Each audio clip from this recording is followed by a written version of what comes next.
What if I told you that these towering mountains and these sparkling jewels started out as the exact same thing? There's this wild idea that giant ancient forests literally turned to stone and became the mountain ranges we see today. It sounds like something out of a fantasy novel, right? But the story is written right into the landscape. Today, we're going to put that claim to the test and uncover a truth that's honestly even more mind-blowing.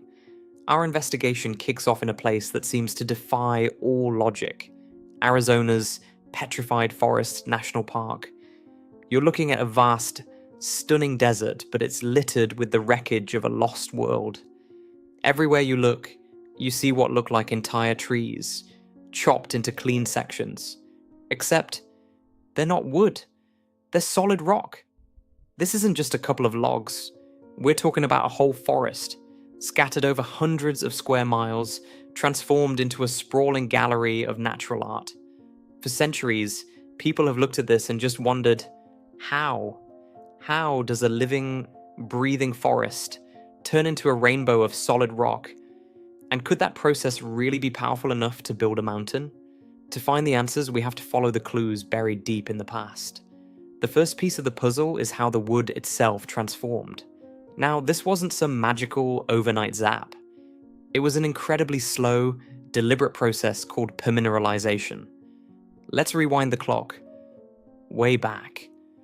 Over 200 million years ago, during the late Triassic. This exact spot wasn't a desert. It was a lush, tropical floodplain, home to massive conifer trees. When these ancient giants fell, rivers washed them into a floodplain and buried them fast under layers of sediment and volcanic ash. That quick burial was the key.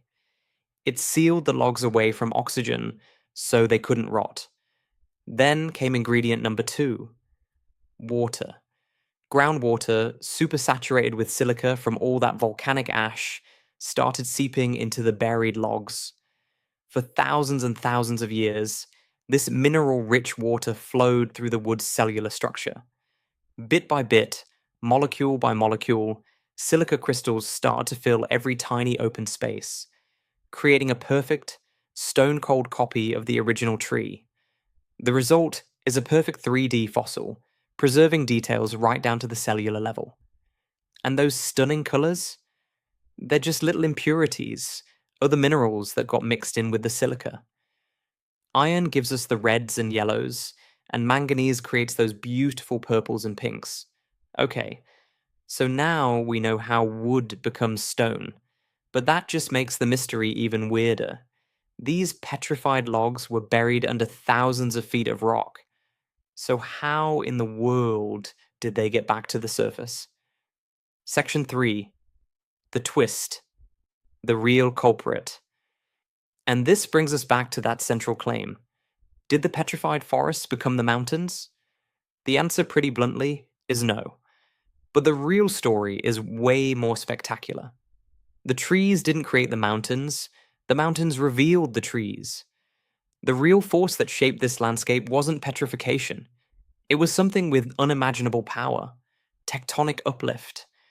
For over 100 million years, these stone logs just sat there, hidden deep underground in a rock layer we now call the Chinle Formation. They were just one chapter in a massive book of geologic history, completely entombed. But then, the entire region started to move. Around 60 to 70 million years ago, immense tectonic forces began to shove and buckle the land, pushing it straight up. This event, called the Laramide Orogeny, was the birth of the modern Rocky Mountains. It lifted this entire chunk of the continent, creating the vast, high-elevation Colorado Plateau and raising the land thousands of feet into the air. That colossal lift gave wind and water a brand new weapon: gravity. Rain, rivers, and ice began a relentless assault on the new, high-altitude landscape. They stripped away the softer, younger layers of rock that had been sitting on top of the Chinle Formation for eons. Over millions of years, erosion did its work, carving out the canyons and badlands we see today. And as it washed away the softer rock, it slowly unearthed the much harder, more resistant petrified logs. And you know how the logs looked like they were neatly chopped up? That wasn't a lumberjack. The immense stress from being lifted and bent fractured the hard, brittle quartz, breaking the logs into the clean sections we see scattered across the park. So, that idea of stone forests becoming mountains, it's a great story, but it's a myth. The reality, though, is an even grander tale. It's a story of two completely separate, epic geological events that happened 100 million years apart. First, you have a prehistoric forest, perfectly preserved in stone.